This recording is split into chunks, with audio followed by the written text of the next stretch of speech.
तो हाँ, हम बात कर रहे थे कि नॉर्जे की जो इंजरी हुई है, तो इससे आपको लगता है कि इससे सीरीज के रिजल्ट पे असर पड़ेगा, साउथ अफ्रीका की परफॉर्मेंस पे असर पड़ेगा, या इनके पास है इतनी बेंच स्ट्रेंथ कि मैनेज कर लेगी? नहीं, आई थिंक साउथ अफ्रीका के पास बेंच स्ट्रेंथ तो है। लुंगी नगीडी है और इनके पास कहिसो रबाडा है, तो हाँ, बेंच पर स्ट्रेंथ तो पेसर्स की है। उन दोनों ने तो खेलना ही था। पर हाँ अब नॉर्जे नहीं हो गए, तो नॉर्जे की जगह भी ये जिसे खिलाए गए एक ड्वेन ओलिवियर नाम का पेसर है, इसके मुझे खेलने के काफी हाँ चांसेस लग रही है। तो मैं इसका देख रहा था, ये डोमेस्टिक क्रिकेट में काफी अच्छी परफॉर्मेंस दे के आ रहा है। तो मे बी नॉर्जे की कमी ना खलने दे। हालांकि नॉर्जे हाँ, नंबर 1 बॉलर था इनका। बिल्कुल बिल्कुल, नॉर्जेन का नंबर वन बॉलर तो था ही। उससे कुछ इम्पैक्ट तो पड़ेगा बिल्कुल। एक कॉन्फिडेंस टीम का शेकअप हो जाता है, एक पेस अटैक का कॉन्फिडेंस थोड़ा सा शेकअप हो जाता है। तो ये तो फरेगा, पर मुझे लगता है कि होम कंडीशंस होने की वजह से उनको थोड़ा सा तो एडवांटेज ये भी रहेगा कि जो बाकी पेसर्स हैं वो भी उन होम कंडीशंस को यूटिलाइज कर सकते हैं और थोड़ा सा पेस अटैक के उस स्पीड को, उस लीथलनेस को कम नहीं होने देंगे। थोड़ा नहीं, तो मुझे तो ये लग तो रहा है खैर। थोड़े थोड़े से ज्यादा इनको बेनिफिट रहेगा, क्योंकि जो फास्ट एंड बाउंसी पिचेस रहती है, तो जो बहुत से हमारे Indian cricketers, x cricketers south Africa को हल्के में ले रहे हैं, उनके बैट्समैन को फायदा होगा। उनको वहां की आदत है फास्ट एंड बाउंसी पिचेस पे खेलने की। तो जो भी हमारा पेस अटैक है, अच्छा है हमारा pace attack, but I think कि साउथ अफ्रीका इंग्लैंड से ज्यादा अच्छा खेलेगी। हम शायद यही सोच रही है कि हम जैसे इंग्लैंड में वो हरा दिया, तो इंग्लैंड की टीम फिसड्डी थी, उनके बैट्समैन, वो तो हम अभी एशेस में भी देख रहे हैं।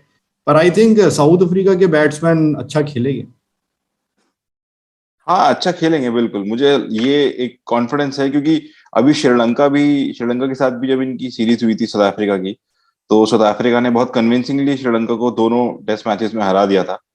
बट मुझे लगता है कि शायद जो हल्के में ले रहे हैं वो साउथ अफ्रीकन टीम को, वो शायद इसलिए भी हो सकता है क्योंकि अप्रैल के अंदर जब पाकिस्तान टूर पे आई थी साउथ अफ्रीका के, तो पाकिस्तान ने इनको वनडे और ट्वेंटी ट्वेंटी दोनों हरा दिए थे। तो मुझे लगता है शायद उस उन कारणों की वजह से, क्योंकि हालांकि इस चीज से कोई फर्क नहीं पड़ना चाहिए, क्योंकि साउथ अफ्रीका का होम ग्राउंड है, होम सिचुएशन है। पर तो हम ये और देखे, अभी T20 वर्ल्ड कप में तो अच्छा करके आ रही है अफ्रीका। वहां पे किसी ने चांस नहीं हाँ, दिया, पर सेमीफाइनल में पहुंच ही गई थी लगभग। 5 में से 4 मैच। लगभग लगभग, बिल्कुल इनका बिल्कुल, साउथ अफ्रीका। बैटिंग लाइनअप इतना बुरा नहीं है। आप देखो, एडन मार्करम है, इनके पास रासे वेंडर डुसेन है, क्विंटन डीकॉक है, साथ में हम्म टेम्बा बाबूमा जो इनका कप्तान था T20 वर्ल्ड कप में, हम्म तो वो यहाँ पे वाइस कैप्टन है। डीन एल्गर है कैप्टन। तो ये सब हम्म। अच्छे बैट्समैन है, और अपने होम कंडीशंस में अपनी पिचेस पे इनको हल्के में नहीं ले सकते कि ये बस 150-200 पे ऑल आउट हो जाएगी। ये मुझे लग रहा है कि अफ्रीका, चलो मैं ये नहीं कह रहा कि 400 रन मार देगी, 450, पर 300 350 मारेगी। और उधर से हमारी बैटिंग लाइनअप तो मुझे ज्यादा शेकी लग रही है। अ, कह सकते हैं, बट मैं एक बात कहना चाहूंगा कि इंडिया के पास इस वक्त बैटिंग लाइनअप की बहुत जबरदस्त डेप्थ है। अगर हम देखें कि और एक बहुत इंपॉर्टेंट की फैक्टर जो है, वो शायद हनुमा विहारी साबित हो सकते हैं। क्योंकि आप देखें कि बैटिंग डेप्थ, मैं आपकी बात से सहमत हूँ, बैटिंग डेप्थ तो है, पर सवाल है कि क्या हमारे कप्तान उस बैटिंग डेप्थ को यूज भी करना चाहते हैं? क्योंकि टीम में फेवरेटिज्म भी है बिल्कुल। कि अभी कोहली के फेवरेट है रहाणे। तो वो अगर रहाणे के अलावा और किसी की तरफ देखना ही नहीं चाहते, तो वो डेप्थ का फायदा क्या? रहाणे, खैर मैं वही कहूंगा कि रहाणे रहाणे के साथ जो मजाक हुआ न्यूजीलैंड सीरीज में, वो तो सबसे बड़ा मजाक था कि पहले मैच में वो कैप्टन बन के आए और दूसरे मैच में वो टीम में ही नहीं थे। तो मतलब ये तो मुझे समझ नहीं आता कि रहाणे के साथ क्या ही मजाक हो रहा है यहाँ पे। बट हाँ, जब पुजारा को मौका मिल सकता है तो रहाणे को भी दे ही सकते हैं बिल्कुल। बट मुझे लगता है कि आप टीम के पास बैटिंग डेप्थ अच्छी इसलिए भी है क्योंकि हनुमा विहारी को अगर आप देखें कि वो इंडिया ए की तरफ से, अभी इंडिया ए और साउथ अफ्रीका ए के जो मैचेस चल रहे थे, अच्छी तीन फॉर्म में टेस्ट था, मैच। 3 लगातार हाफ सेंचुरी मारी है अपने पिछले 3 हाँ हाँ, मैचेस में तीन इंडिया की लगातार तरफ। हाफ सेंचुरी मारी है और कैप्टन भी रहे हैं वो इंडिया ए के। इस मतलब तो एक इम्पोर्टेंट रोल उन्होंने प्ले करा है। हमारे नंबर 3 4 5 जो हो गए, ये हम 2 सालों से देखते आ रहे हैं कि हमारी 150 रन के अंदर 4 विकेटें गिर जाती है। और फिर हमेशा से जैसे होता है पिछले 2 सालों से कि पंत होता है, जडेजा हो गया, या और जो बॉलिंग ऑलराउंडर्स हो गए, कभी श्रद्धर ठाकुर, कभी अश्विन हो गए, बीच में वॉशिंगटन सुंदर भी था, तो इन्होंने नैया पार लगवाई है। वो सीरीज हम जीते ऑस्ट्रेलिया में भी, वो हम अपने बॉलर्स की वजह से जीते, और ये जो बॉलिंग ऑलराउंडर्स रहे या कीपर रहा उनकी वजह से जीते। इंग्लैंड में भी इन्हीं से जीते। अदरवाइज अब देखो, कईयों को पसंद ना आया, पर हमारे जो मिडल 3 4 5 थे इन्होंने तो मरवा दिया था, हरवा दी थी इन्होंने सीरीज, इनकी वजह से नहीं जीते हम। Right right right. खासकर हमारे हमारे अमेजिंग रहाणे जी, क्योंकि मुझे तो लगता है कोहली तो यही कहेंगे कि रहाणे, सिर्फ और सिर्फ रहाणे की वजह से जीते हैं हम ऑस्ट्रेलिया में, तो उनको खिलाने के लिए टीम में। अच्छा, ये भी थोड़ा सरप्राइजिंग है कि कोहली रहाणे को बड़ा बैक करते हैं, पर रहाणे से ही उनका बड़ा कंपटीशन बनाया जा रहा था कप्तानी को लेके। जब ऑस्ट्रेलिया हाँ बिल्कुल। जीते थे तो तब बड़ा कंपटीशन, फैंस भी मीडिया भी बना रहे थे कि रहाणे ज्यादा अच्छा कैप्टन है। तो मेरे को तो ये लग रहा था कि शायद कोहली थोड़ा इनसिक्योर फील करेगा कि नहीं, मैं रहाणे को तो अब बाहर ही करूं, पर हुआ उल्टा।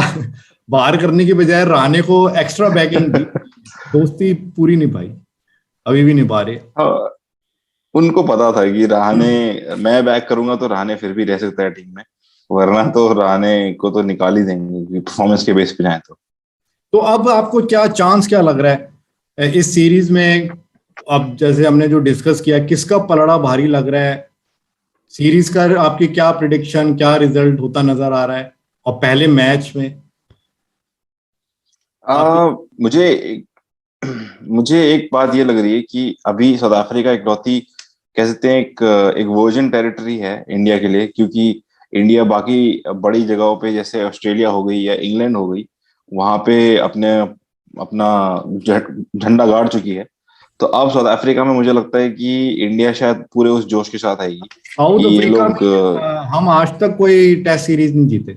नहीं जीते। हाँ, एक वर्जिन टेरिटरी की तरह है ये, कि यहाँ पे अभी मौका तक मौका तो शिकस्त नहीं बहुत मिले। अच्छा है, मौका बहुत अच्छा है, पर इसलिए मैं भी हम्म चाहता हूं कि ये थोड़ा अपनी टीम सिलेक्शन अगर सही कर ले ना, हम्म। उसमें समझदारी से काम ले, तो जीतने का अच्छा चांस है। नॉर्जे भी इंजर्ड हो गया, पर ये जो राइट। ये पुजारा, मैं श्योर हूं कि हमें ये सीरीज पुजारा और रहाणे नहीं जितवाने वाले, कोई हाँ और बिल्कुल, आप तो जितवाएंगे। तो बेटर यही रहेगा कि बाकी प्लेयरों पे भरोसा दिखाए। वैसे भी सीरीज इन्होंने नहीं जितवानी, खिलाएंगे भी ज्यादा से ज्यादा 30 40 रन मार देंगे। 2 3 मैचेस है, 1 2 शायद हाफ सेंचुरी मार दे, यही है। तो बाकी प्लेयर भी ऐसे कर देंगे, बल्कि शायद इनसे ज्यादा ही कर दे।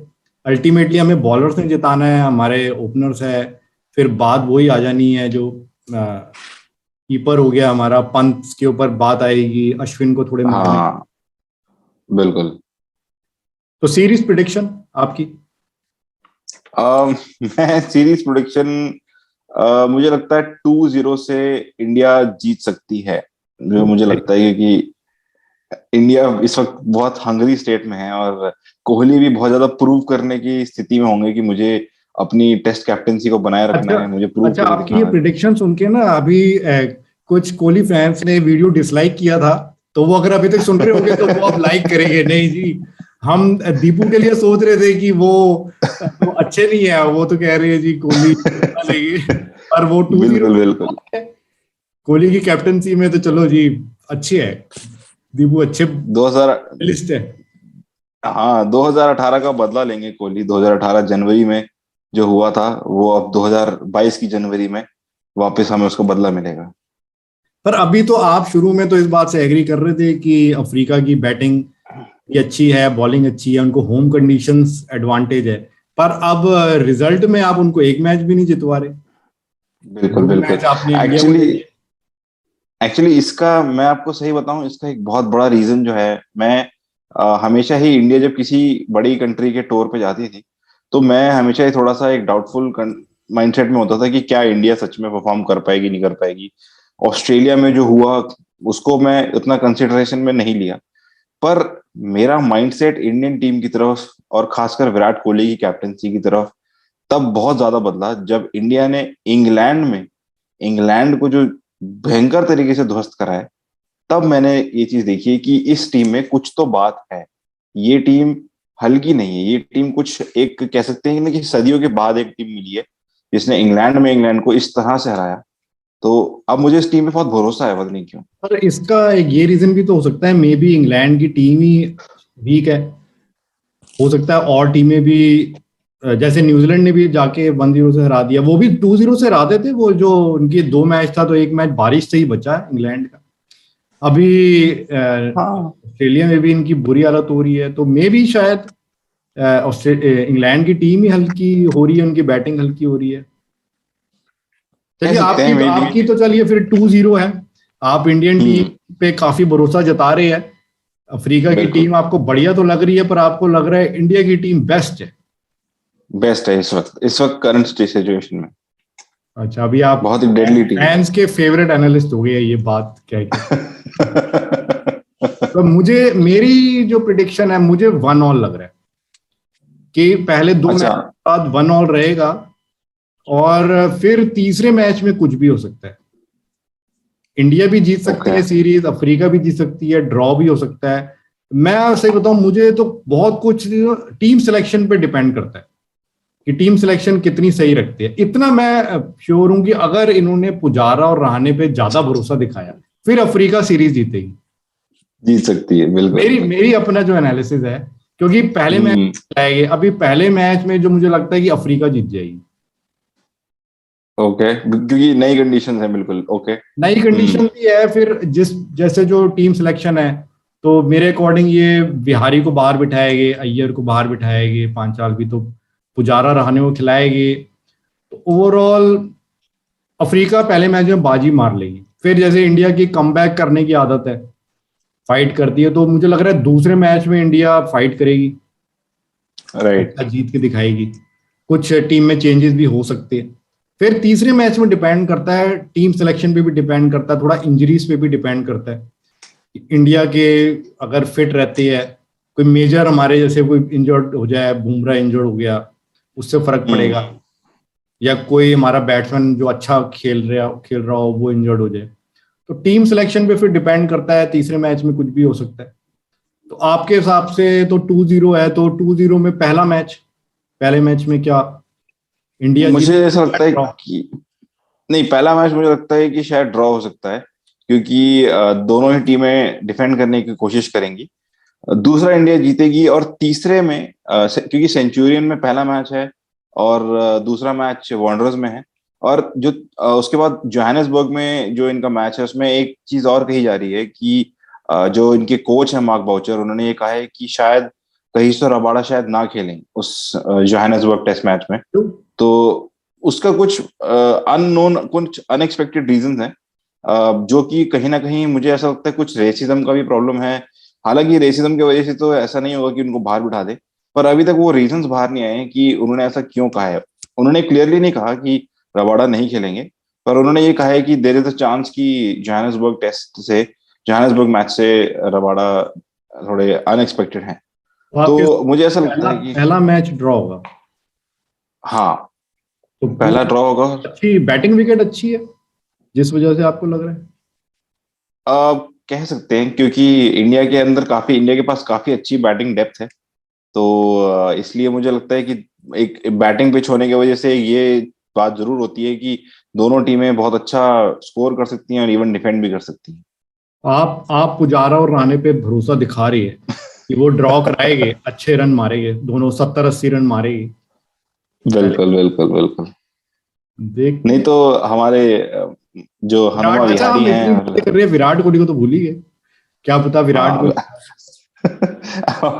अब विराट कोहली अलग रीजंस की वजह से बातों में ध्यान रहते हैं, तो हम उनकी बैटिंग को भूल जाते हैं। उनको भी बिल्कुल। अपने आप को प्रूव करना है कि हाँ, उनको भी, मैं एक उन्होंने स्ट्रांग कंटेंडर हूँ, बीसीसीआई बिल्कुल। प्रेसिडेंट से पंगा लिया है, तो उनको भी अब हम्म। दिखाना होगा कि नहीं, मैं फील्ड पे भी जाके अपोजिशन से भी पंगा ले सकता हूँ, बैट से भी पंगा ले हाँ सकता हूँ, बिल्कुल। सिर्फ बातों से नहीं। कोहली, अगर गांगुली बीसीसीआई के प्रेसिडेंट हैं तो फील्ड का प्रेसिडेंट मैं हूँ, ये साबित करना है कोहली को। और कुछ आप बता रहे थे कि अफ्रीकन टीम का अंदर रेसिज्म से भी वो थोड़ा सा उनकी टेंशन चल रही है, इससे उनके राइट राइट राइट। परफॉर्मेंस पे असर पड़ेगा, क्योंकि यहाँ इंडिया मीडियम में तो इस तरह की न्यूज को कोई ज्यादा कवर नहीं किया गया कि अफ्रीकन टीम में टेंशन चल रही है रेसिज्म को लेके। इसके बारे बिल्कुल। में आपके पास क्या इंफॉर्मेशन है? इस वक्त एक बहुत वियर्ड सिचुएशन हो रखी है साउथ अफ्रीका के कैंप में। इवन उनके जो कैप्टन हैं डीन एल्गर, वो भी थोड़े से कह सकते हैं डीमोटिवेटेड हैं, थोड़े बहुत हल्के फुल्के, क्योंकि जो दोनों उनके साउथ अफ्रीकन कैंप के जो साउथ अफ्रीकन टीम के जो कोच हैं मार्क बाउचर, और उनके जो क्रिकेट हेड हैं जो कि बीसीसीआई में जैसे गांगुली की पोजीशन है, वही पोजीशन वहां पे ग्राहम स्मिथ की है उनके क्रिकेट बोर्ड में।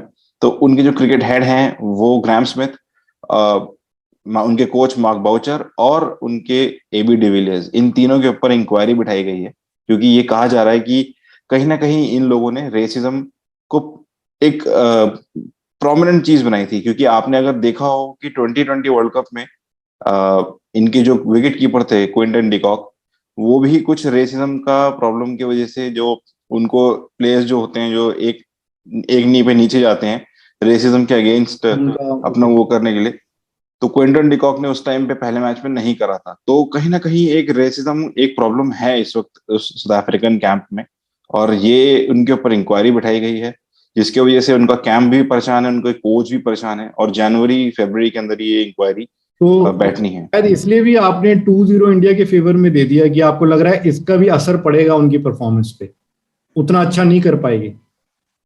बिल्कुल बिल्कुल। एक एक मेंटली जब परेशान होती है टीम तो कहीं ना कहीं, और साउथ अफ्रीकन तो वैसे भी चोकर्स हैं, तो हल्का सा इनका कहते हैं ना चोकर्स, कि एक जो पहली बात तो देखिए चोकर्स होते हैं नॉकआउट स्टेज में, सीरीज में थोड़ी चोकर होते हैं। और मतलब ऊपर से क्या वही मेरा इन्होंने T20 वर्ल्ड कप में अपने चोकर्स के शेड को, जो टैग है उसको थोड़ा बहुत शेड तो किया है, चोक कहीं नहीं किए वो वर्ल्ड कप में कहीं। जो हाँ, बाहर हुए चोक तो तो नहीं थोड़ा करे। अनलक्की की वजह से हुए, चोक किसी मैच में नहीं किए। बिल्कुल बिल्कुल बिल्कुल। बट एक एक पर एक हाँ, मेंटालिटी, एक माइंडसेट लगता है एक टीम का ना, जो मुझे ऐसा लगता है कि जिनकी जो सेमीफाइनल्स में जाके या इस तरह की सिचुएशन में चोक कर जाते हैं, मुझे लगता है कि उस टीम की एक मेंटालिटी समझ में आती है कि हल्का सा प्रेशर पड़ा तो कहीं क्रम्बल ना हो जाए। तो इसलिए भी मुझे लगता है कि इंडिया शायद 2-0 से जीत सकती है। चलिए देखते हैं। मुझे नहीं लगता कि अफ्रीका चोक करेगी, क्योंकि इनका अभी स्ट्रैटेजी बदल गई है। ये इन्होंने ट्रांजिशन फेज इनका चल चल रहा है, तो ये नए प्लेयर्स पे इन्होंने भरोसा दिखाया है, टीम को बिल्ड कर रही है। उसी का असर नजर आया है T20 वर्ल्ड कप में, जो इनकी अच्छी परफॉर्मेंस रही। तो मुझे लग रहा है हम्म। कि ये इस अपना सीरीज में अच्छी करेंगे परफॉर्मेंस। जीतते हैं कि नहीं ये मैं नहीं कह सकता, मुझे बिल्कुल 50-50 लग रहा है। दोनों में से कोई भी टीम जीत सकती है, कोई किसी भी टीम का पलड़ा भारी नहीं लग रहा। डिपेंड करेगा टीम सिलेक्शन पे। अगर इंडिया सही टीम सिलेक्शन से जाए तो जीत सकती है, जीतने के ज्यादा चांसेस है। और थोड़ा लक पे भी डिपेंड करता है, इंजरीज किसको ज्यादा होती है। जैसे नॉर्जे बिल्कुल के बिल्कुल इंजर्ड होने से इंडिया को एडवांटेज हो गया शुरू में ही, तो आगे भी सीरीज में कैसे रहता है। एक चीज और मैं कहना चाहूंगा कि साउथ अफ्रीका की टीम में इस वक्त एक प्लेयर है जिनको मैं खासकर नोटिस कर रहा हूं, और मैं इस सीरीज में भी देखूंगा। वो हैं इनके एक प्लेयर हैं वियान मुल्डर करके। तो उनको उन्होंने खिलाया भी था। उन्होंने जो पिछली सीरीज थी उसमें उन्होंने एक ठीक ठाक परफॉर्मेंस दी है, और इस बार भी उन्होंने स्क्वाड में इनको लिया है। यान मुल्डर क्या है, बैट्समैन है बॉलर है? मैं इसके बारे में, हाँ, इनके बैट्समैन है। राइट। तो स्पेशलिस्ट बैट्समैन है या ओपनर है मेरे ख्याल से, हाँ, या स्पेशलिस्ट नहीं नहीं, बैट्समैन? ओपनर ओपनर तो नहीं है। ओपनर तो इनके मिडिल ऑर्डर डीन बैट्समैन है। एल्गर और, हाँ, मिडिल ऑर्डर के, हाँ, क्या मतलब नाम लेट बताया मिडिल आपने? ऑर्डर के हैं। Wiaan Mulder. अच्छा, वियान मुल्डर तो इनका ऑलराउंडर है। हाँ, इनका ऑलराउंडर है बेसिकली। तो बैट्समैन नहीं है, इनका मतलब बैट्समैन तो है, स्पेशलिस्ट नहीं है, हाँ, he is a genuine allrounder. ये तो खेलेगा, ऑलराउंडर, हाँ, नंबर ये 7 तो पोजीशन खेलेगा। पे खेलेगा। और ये आपके हिसाब से ये टीम इतनी, टीम अच्छी है पर आपके हिसाब से थोड़ा बिखर जाएगी, टेंशन में है इस वजह से। बिल्कुल, थोड़ा बहुत फर्क पड़ सकता है, क्योंकि इनके प्लेयर को इंजरी हो गई, की प्लेयर को, की पेसर को, और हम्म। फिर इस तरह की सिचुएशन भी आ रही है। तो बिल्कुल एक फर्क पड़ सकता है। बट इनका जेन्युइन ऑलराउंडर है जो कि मुझे लगता है यान मोल्डर, जो कि एक डिफरेंस मेकर हो सकता है। इस प्लेयर को क्योंकि इनकी पास्ट परफॉर्मेंस को देख के मैं इस प्लेयर में, साउथ अफ्रीका के अंदर काफी ट्रांजिशन फेज में काफी प्लेयर्स आए गए, पर इस एक प्लेयर ने काफी मेरा इंटरेस्ट अवेक करा है। मैं इस प्लेयर को ये नोटिस आपके करना हिसाब से चाहूंगा। प्लेयर टू वॉच आउट हो सकता है? बिल्कुल, player to watch out. Okay, जो अगर 2-0 से 1-1 कराना है तो मुल्डर करा सकता है। हाँ, मुझे कहीं ना कहीं ऐसी फीलिंग आ रही है कि एक्स फैक्टर।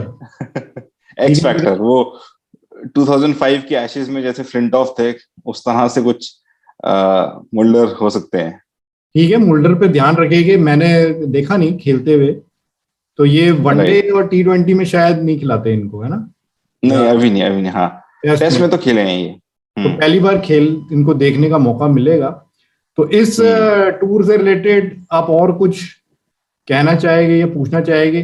नहीं, बस मैं तो आपसे ये पूछना चाहूंगा कि आपको क्या लगता है कि एक जो रीजन है, थोड़ा सा कंट्रोवर्शियल क्वेश्चन है, बट अब क्योंकि हम बात कर ही रहे हैं तो मैंने सोचा है कि ये चीज पुट फॉरवर्ड करूं कि जो थोड़ा डिवीजन हो रखा है इंडियन टीम का, जो इस वक्त जो सिचुएशन, अब हम कोहली और गांगुली की बात छोड़ के अब हम एक जो मेन ऑन फील्ड जो एक इशू है उस पे आते हैं कि रोहित और विराट, ये जो एक सिचुएशन है, इसमें आपको क्या लगता है कि रोहित का टेस्ट सीरीज से, ठीक है, हैमस्ट्रिंग इंजरी है बिल्कुल, और विराट का ये कहना कि जी मैं वनडे नहीं खेलूंगा, पर अब उनका ये कहना कि मैं तो हमेशा से अवेलेबल था, मैंने कभी मना नहीं करा था। लोग कह रहे हैं रोहित टेस्ट मैच नहीं खेल रहे, उन्होंने पता नहीं अपनी इंजरी फेक, हालांकि हैमस्ट्रिंग इंजरी ऐसी नहीं है जो भी कोई फेक कर सके, पर क्या आपको ऐसा लगता है कि ये कुछ तलवारें खिंच गई हैं, ये कुछ इश्यूज हो गए हैं दो प्लेयर्स के बीच में, बड़े प्लेयर्स के बीच में, और इससे क्या कुछ फर्क पड़ेगा इंडियन टीम में, इस स्टोर पे नहीं, ओवरऑल लॉन्ग रन पे? नहीं, मेरे ख्याल से ऐसा कोई दीवार नहीं खड़ी हुई, कोई तलवारें नहीं निकली है। जेन्युइन इंजरी है, इस वजह से ही नहीं ज्वाइन किया। और मेरे को तो गांगुली और कोहली के बीच भी ऐसी कोई खास बात नहीं लग रही है। थोड़ा बहुत ये मीडिया ने ज्यादा हाइप कर दिया, और जो फैंस है वो आपस में ज्यादा लड़ना शुरू कर देते हैं। मैं तो फैंस का, आपको आश्चर्य होगा, मैं उनके कमेंट्स पढ़ रहा था कुछ, जैसे ये जो इशू हुआ गांगुली और कोहली को लेके, तो कई फैंस लिखते हैं कि जी मैं चाहता हूं विराट कोहली की कैप्टनसी में टीम 3-0 से हार जाए, और वनडे टीम रोहित की कैप्टनसी में 3-0 से जीत जाए। फिर उधर से विराट कोहली फैन कमेंट कर रहा है कि नहीं, मैं चाहता हूं उल्टा हो, विराट कोहली 3-0 से जीत जाए और रोहित 3-0 से हार जाए। मैं कहा यार, ऐसे डिवाइड हो रहे हो आपस में, इतना ज्यादा लड़ रहे हो, अपनी टीम के हारने की बात कर रहे हो। हाँ, तो सिर्फ ये एक प्लेयर के लिए। वास्तव में इन दोनों प्लेयरों में भी ऐसी कोई बात नहीं है, गांगुली और कोहली में भी नहीं है। ये एक बड़े भाई छोटे भाई वाली बात होती है, एक फैमिली है। और अश्विन और इनके बीच भी नहीं है। अब ठीक है, थोड़ा बहुत नाराजगी होती है, उन्होंने बोल दिया, जब विराट कोहली हम्म। इतने कुछ बोलते हैं उन्होंने ही बोल दिया, तो ऐसा कुछ भी नहीं है। पर लोग, फैंस उसको ज्यादा ले लेते हैं, फिर मीडिया बहुत ज्यादा नमक मिर्च लगा के, चटकारे लगा के उसको करता है। और कई पाकिस्तानी चैनल है वो फिर पूरा व्यूज के लिए पब्लिक का बेवकूफ बनाते हैं, इंडियन व्यूअर्स, जहां पे इंडियन व्यूअर्स का वो जा रहा होता है सपोर्ट, वो उस प्लेयर की तरफदारी करके अपने वीडियो में खूब करते हैं कि हमारे व्यूज आएंगे। तो इन सब बातों से एक लगता है कि बहुत डिफरेंस पैदा हो गया या बहुत कुछ है, पर ऐसा कुछ है नहीं। मेरे को तो लगता है राइट। सब ठीक है, थोड़ा बहुत है इतना तो चलता ही है। Well, let's hope for the best कि इंडिया में सब बढ़िया रहे और टीम जीते हमारी। हाँ, इसमें यही है कि कोई प्लेयर इनमें से अगर मीडिया की बातों को या बाहर जो बातें होती है उसको ज्यादा सीरियसली ले ले, तो फिर वो हम्म। एक खुद ही दीवार खड़ी कर सकता है कि नहीं जी ऐसे बोला जा रहा है तो ऐसे है। तो बाहर की बातों को इतना बिलीव ना करे, और अपना डिफरेंसेस है उसको सॉल्व करे, सब एक ही कंट्री के लिए खेल रही है। बिल्कुल। चलिए, आपसे बात करके अच्छा लगा। आप आए चैनल पे, आप आए हमारे चैनल पे, बाहर आए। बाहर। बिल्कुल बिल्कुल, थैंक यू सो मच, आपने अपने चैनल पे बुलाया, मुझे भी बहुत अच्छा लगा। हमेशा ही अच्छा लगता है आपके चैनल पे आना। And thank you so much, आपसे डिस्कस करके अच्छा लगा। ठीक है, तो हम अपनी डिस्कशन खत्म करते हैं।